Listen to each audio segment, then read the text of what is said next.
Shalom saudaraku, dikasihi Tuhan, berjumpa kembali. Ada orang bertanya, mengapa Yesus harus menjalani salib?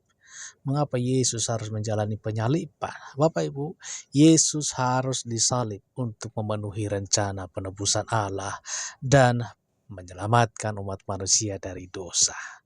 Berikut ada beberapa referensi Alkitab yang menjelaskan alasan dan tujuan dari penyaliban Yesus. Yang pertama, saudara, penebusan dosa. Karena semua orang telah berbuat dosa dan telah kehilangan kemuliaan Allah, dan oleh kasih karunia telah dibenarkan dengan cuma-cuma karena penebusan dalam Kristus Yesus. Bapak Ibu, kita baca dalam Roma 3 ayat 23 sampai 24. Karena semua manusia telah berdosa, diperlukan penebusan agar manusia bisa kembali memiliki hubungan yang benar dengan Allah. Saudaraku, yang kedua, pengorbanan yang mengganti hukuman dosa. Sebab upah dosa ialah maut, tetapi karunia Allah ialah hidup yang kekal dalam Kristus Yesus Tuhan kita. Roma 6 ayat 23, saudara. Karena dosa manusia layak menerima hukuman maut. Yesus menanggung hukuman itu di kayu salib, sehingga kita bisa menerima hidup yang kekal. Haleluya. Bapak Ibu dikasih Tuhan, yang ketiga, kasih Allah untuk dunia. Kasih Allah untuk dunia. Karena begitu besar kasih Allah akan dunia ini, sehingga ia telah mengaruniakan anaknya yang tunggal, supaya setiap orang yang percaya kepadanya tidak binasa, melainkan beroleh hidup yang kekal. Yohanes 3 ayat 16, saudara. Nah, penyaliban Yesus adalah bukti kasih Allah yang sangat besar, mengorbankan anaknya untuk keselamatan semua orang yang percaya kepadanya. Nah, Bapak Ibu Saudara, yang selanjutnya, yang keempat, mengenai nubuatan dan rencana Allah. Tetapi dia tertikam oleh karena pemberontakan kita. Yang memberontak siapa, Bapak Ibu ya? Dia diremukkan oleh karena kejahatan kita. Ganjaran yang mendatangkan keselamatan bagi kita ditimpakan kepadanya, dan oleh bilur-bilurnya kita menjadi sembuh.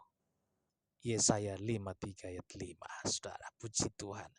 Nubuat dalam perjanjian lama menunjukkan bahwa Mesias harus menderita untuk membawa pengampunan. Haleluya. Yesus menggenapi nubuat ini, saudara, melalui kematiannya di salib. Amin. Baik, Bapak Ibu Saudaraku, yang kelima, saudara. Yang kelima, kemenangan atas dosa dan kematian. Kemenangan atas dosa dan kematian. Ia telah membatalkan surat hutang yang oleh ketentuan-ketentuan hukum mendakwa dan mengancam kita, saudara. Dan itu ditiadakannya dengan memakukannya pada kayu salib. Kolose 2 ayat 14, melalui salib, saudara, melalui salib, Yesus mengalahkan kuasa dosa dan kematian, menghapuskan hutang dosa kita di hadapan Allah. Haleluya, haleluya. Dan tujuan yang lebih spesifik penyaliban Yesus. Yesus disalib, saudara. Yesus disalib untuk menanggung hukuman dosa manusia, menggantikan kita. Yesus disalib menggantikan kita. 1 Petrus 2 ayat 24. Membuka jalan bagi manusia untuk diperdamaikan dengan Allah. 2 Korintus 5 ayat 18 sampai 19. Selanjutnya menyatakan kasih Allah yang terbesar dan memberikan teladan kerendahan hati. Filipi 2 ayat 8. Dan yang selanjutnya, Bapak Ibu, mengalahkan kuasa dosa maut, memberi kita harapan hidup kekal. 1 Korintus 15 ayat 55 sampai 57.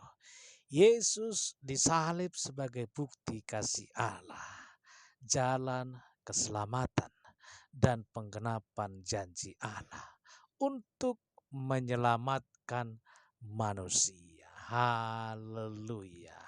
Saudaraku dikasihi Tuhan, selamat hari Minggu. Tetap berdoa, tetap berpengharapan kepada Tuhan, memuji dan memuliakan Tuhan yang sudah mengorban bagi setiap kita untuk kita dapat diperdamaikan dengan Allah. Tuhan Yesus memberkati. Salam sehat, salam hebat.